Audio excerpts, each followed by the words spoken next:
This time last year, no one had even heard of the coronavirus. Today, it's part of our daily vocabulary.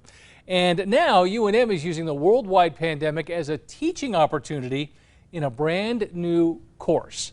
News 13's Francesca Washington takes you inside. From Brazil's president. So what? I'm sorry, what do you want me to do? To New Zealand's prime minister. We will almost certainly see cases here again.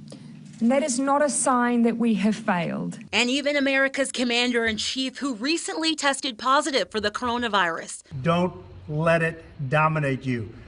Don't be afraid of it. Geography 499, Environmental Security, the COVID-19 pandemic, will take a deep dive into the impacts of the coronavirus around the world, examine how different countries have responded, and discuss the role politics have played through it all. Looking at other countries, is informative for understanding the impacts of that kind of political motivation in terms of the impacts of the pandemic. UNM geography professor Chris Duvall says the 8-week online course starts on Monday.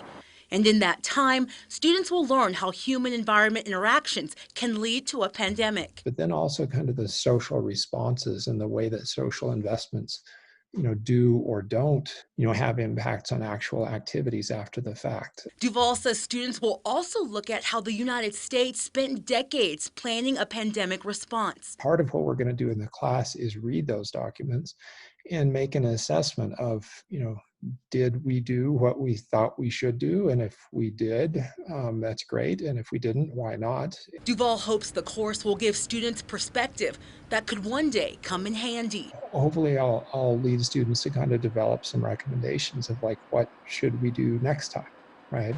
Because there will be a next time. Francesca Washington, KRQE News 13. Duvall tells us about 30 students have signed up for that course.